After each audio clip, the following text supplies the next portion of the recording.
지역형 민중형 주사파들은 이건 제가 그냥 이름 붙인 거고 그러니까 전국연합을 중심으로 연합했다. 무슨 얘기냐면 90년대 중반에 전국연합 그러니까 그 주사파들이 지역 단위로 조직이 돼 있었어요. 그래서 이게 전국연합의 지역 조직이 됐고 그 중에 대표적인 게 경기동부죠. 경기동부라는 조직의 이름이 경기동부잖아요. 무슨 어떤 정치적 내용이 있는 게 아니라 지역의 이름을 갖고 있잖아요. 근데 이 친구들이 쭉 오다가 어느 때 이제 그 어떤 활력을 받냐면 군자산의 약속, 군자산의 약속 많이 했죠. 2001년 9월 달에 있었던 군자산의 약속이고 군자산의 약속은 여러 가지로 구성되어 있는데 민노당으로 가입하자. 그 다음에 진보연대를 만들자. 그 다음에 통일연대를 거쳐서 6.15 공동위원회를 만들자. 그 다음에 북미 간의 대결전이 중요하다. 이런 하위들에 구성되어 있습니다. 그래서 이렇게 해서 이제 2000년대 초반에 이렇게 되는데 이들이 이제 정당 단체로 이제 광범위하게 확산되는 거죠.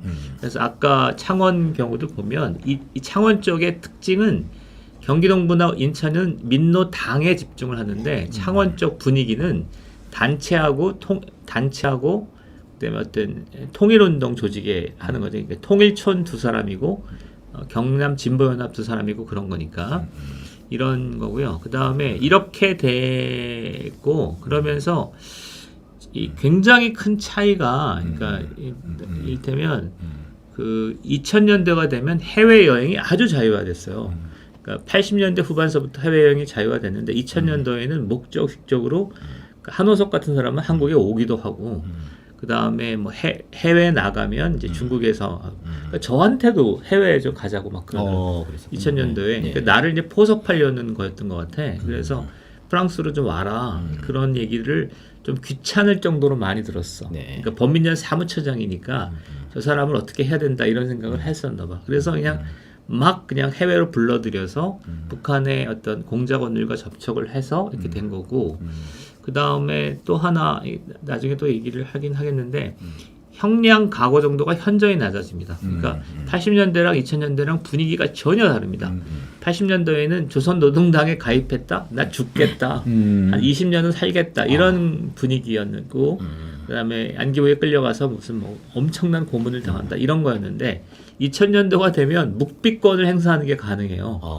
그러니까 제가 99년도하고 97년에 한 번, 2003년에 한 번 구속이 됐는데 97년에 그러니까 초반에 묵비권을 행사했어. 그러니까 묵비권을 행사하는 게 실제 가능해. 그러니까 전에는 묵비권 행사한다 그러면 야 웃기지 마 이렇게 됐는데 묵비권을 행사하는 거를 그러니까 경찰이 어쩔 수가 없어. 그러니까 묵비권을 그러니까 20일 동안 버티는 게 가능해.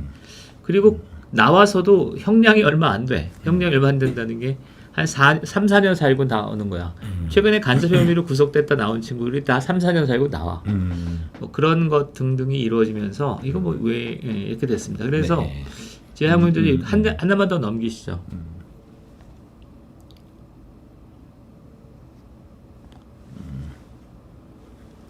그다음에 지하혁명 조직에서 조금 요 얘기를 하고요. 그 80년대 90년대 민혁당 중부지역당은 어떻게 북한과 연계돼 있냐면 첫 번째는 그러니까 공작원이 난파돼요. 이선실이나 누구냐면 윤택님이 난파됩니다. 그러니까 이 60년대, 70년대, 80년대, 90년대, 2000년대가 어떻게 다르냐면 60년대, 70년대에는 그러니까 북한의 그 대남 총책의 입장에서 볼 때는 그러니까 남한에 연고가 있는 사람을 찾아야 돼. 그 사람을 찾아서 남쪽에 내려보내서 그 사람들을 인맥에 의해서 뭐 동생이 됐든 뭐 조카가 됐든 그렇게 해서 설득을 해서 지하당을 부식하는 방식인데 80년대가 되면 다 죽어. 나이가 너무 많아서 북한과 연계가 있는 사람들은 다 없어지니까 그게 불가능하니까 이선실이나 누구냐면 윤택님이 내려와서 직접 그냥 그러니까 직접 황인호나 그다음에 김영환을 만났고 만나서 이제 연계하는 방식도 주로 난수표 뭐 이런 그다음 방북 뭐 잠수정 이런 걸로 하는 거야. 하는 거니까 이게 굉장히 무거운 겁니다. 무겁고 그다음에 위험 부담이 큰 거죠. 잠수정을 타고 올라갈 때 심지어 죽을 수도 있는 그런 건데 2000년대 이후 해외를 통한 1차 연계 해외에서 만나는 건데 이 해외에서 만나는 건 아주 쉬운 거죠. 그래서 일단 그렇게 해서 만남이 이루어지고 나서는 이제 뭘로 하냐면 이메일을 갖고 하는 거죠. 이메일을. 그래서 이메일을 가지고 이제 보고를 받는다든가 충성 맹세를 한다거나 이렇게 해서 지화당이 하니까 지화당이 굉장히 유연해지고 가벼워진 거예요. 그러니까 당 만드는 게 그렇게 어렵지 않은 거야. 그런 상태로 바뀌었다라는 게 두 번째 얘기죠. 그다음에 다 하고 해야 되겠네요. 세 번째. 그다음에 아까 얘기했던 건데 고문 형량인데 김영환은 뭐 그렇고 황인호도 뭐 한 무기 정도는 살 각오를 했고 그다음에 고문 뭐 이런 걸 했는데 2000년대 이게 최고 문제인데 첫 번째는 묵비권을 행사하는 게 가능해요. 이게 생각보다 중요한 겁니다. 그러니까 저만 해도 범인연 납치본부 사무처장이었는데 제가 연행이 돼서 뭘 할 때 제일 관심이 있었던 건 형량이 아니에요. 내가 10년을 받든 20년을 받든 나는 그건 상관없다. 그러니까 내가 안기부에 끌려가서 버틸 수 있겠냐, 동지들을 안 볼 수 있겠냐, 그게 모든 관심사였어.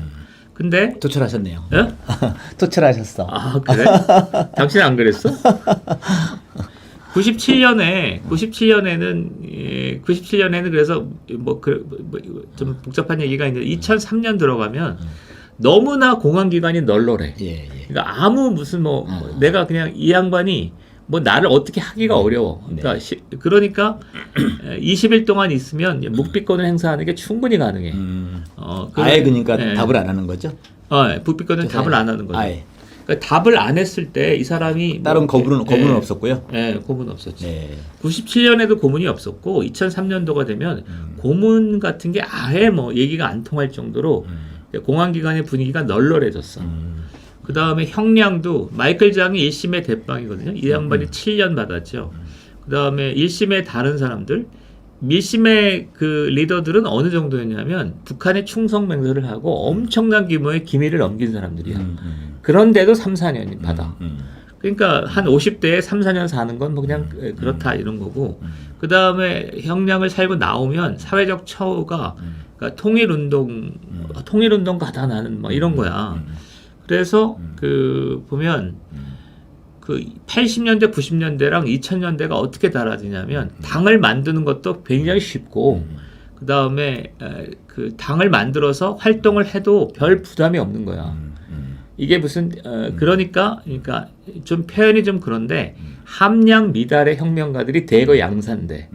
그리고 네 번째는 그리고 북한도 별 부담이 없잖아. 옛날에 그 김영환한테 자금 주고 막 이러잖아. 달러 주고 이러는데 그런 게 아니라 이메일로 관리하면 되는 거니까 북한의 입장에서도 괜찮은 거야. 그러니까 이 지역 그 정국연합 지역 조직에 아주 산재해 있는 이 사람들을 배경으로 곳곳에 지하혁명 소조를 만든다고.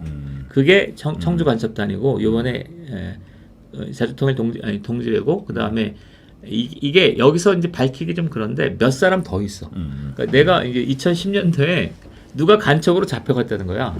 그래서 보면은 저 사람이 왜 간첩이지? 뭐 이런 사람들이 좀 있어.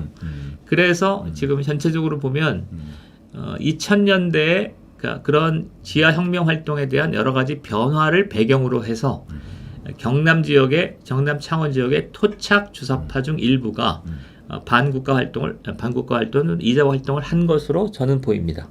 그리고 그게 좀 불행한 거죠. 불행하다는 거는 그러니까 혁명가로 저는 그러니까 간첩으로서 살 수도 있다고 생각하는데 이런 얘기 안 되나? 그런데 그에 준하는 사람이 살아야 돼. 그러니까 우리 학생운동 할 때도 그랬잖아. 뭔가 이렇게 학생회장을 시키잖아. 학생회장을 시켰을 때 걔가 학생회장으로서 이렇게 좀 감이 있다. 그래서 좀 할만하다. 이런 애들을 시켜야 되잖아. 근데 감이 안 되는 애를 시켜놓으면 그 불행해지는 거지. 그러면 지금 아직도 이런 지역 단위에서 이렇게 주사파 조직을 만들어서 활동하고 있는 사람들이 어쨌든 수준이 좀 안 된다. 아직도 이렇게 활동하고 있는 사람들이 뭐 이렇게 보고 있다는 거죠. 그러니까 그 2000년대 주사파는 전체적으로 사회에 비해서 좀 떨어지는 사람들이야. 학교 다니도 그랬던 것 같아. 나도 그랬는지 모르겠는데, 그러니까 80년대, 90년도에는 그러니까 김영환은 서울 법대야. 네네네. 그런데 2000년대 리더들은 대부분 다 이렇게 떨어져 좀. 근데 그 안에서도 떨어지는 사람들이야. 그래서 이 자주통일 충북 동지의 경우는 아주 심각했어. 그러니까 여러 사람들이 이 사건을 대하고 나서 이해를 못 하더라고. 그래서 나한테 전화를 했는데 이 사람들이 취재해본 결과에 따르면 지역 내에서도 의아해한다는 거야. 아니 저 사람이 무슨 간첩이냐고. 그러니까 지역에서도 약간 왕따였나 봐. 근데 지금도 뭐냐면은 지금도 이제 혁명 활동을 한다는 친구도 이렇게 가끔가다 있어. 혁명 하세다 뭐라고. 그래서 얘기를 들어보면 너는 혁명을 하기보다 좀 기본 소양부터 좀 닦는 게 어떠니? 그러니까 좀 이렇게 성실하고 그 좀 순박한 사람들이 맞아. 지금까지 활동하고 있지 않나 싶어요. 저 이렇게 주변에 제 경험으로 보면 저희도 80년대 중후반까지만 해도 그 각 캠퍼스 단위에서 그래도 어느 정도 이렇게 각 과에서도 인정받고 그래도 이렇게 또 좋은 성적으로 또 학교에 들어오고 어느 정도 이렇게 좀 잘 나가는 친구들이 운동권에 많이 있었는데 90년대 중후반으로 가면서 그렇지. 이제는 뭐 수업시가 수업 거의 안 하고 또 같은 과 친구들한테 그렇게 인기도 크게 없고 이런 친구들이 이제 그 운동권의 언저리에 선배들한테 이렇게 손잡고 왔다가 거기 계속 남아가지고 학생 지도부가 되고 총학생회장도 되고 이제 이런 과정이 있었던 것 같아요. 근데 저는 지금 시기에도 이렇게 주사파 활동을 하고 있는 그 친구들 보면 대부분 이제 특징이 성실한 친구예요. 뭘 맡겨놓으면 그냥 주구장창 이렇게 성실하게 하는 친구들. 앞뒤 안 가리고 약간 그 소처럼 막 일하는 그런 스타일이에요. 그리고 아주 순박한 친구들. 그래서 오히려 이제 조금 그 생각을 좀 많이 하거나 이것저것 계산하는 친구들은 이제 중간에 이런저런 곳으로 많이 빠져나갔는데 지금도 이제 활동하고 있는 사람들은 아마 그런 사람이 저변에 좀 많지 않을까 좀 이렇게 생각이 드네요. 그리고 그러니까 그 주사파로서도 여기도 보면 좀 인상 깊은 게 그 정당보다는 진보연합이랄지 네. 통일촌이랄지 이런 데 있잖아요. 네네. 그러니까 순박한 사람들이야. 그러니까 그렇지 않고 2010년대에 그러니까 주사파에서도 이권이 꽤 있었어. 아까 안산 청년회처럼 그러니까 세월호에 무슨 세월호 자금을 융통한다거나 이런 식의 어떤 이가 있었고 그런 기회를 타고 보좌관이 됐든 뭘 할든 할 수 있었다고. 네. 그런데 그런 거보다는 그러니까 주사 활동이나 혁명 활동을 하겠다라고 결심을 한 거니까 상대적으로 순박한 사람들인 것 같아. 순박한 사람들이 그렇죠.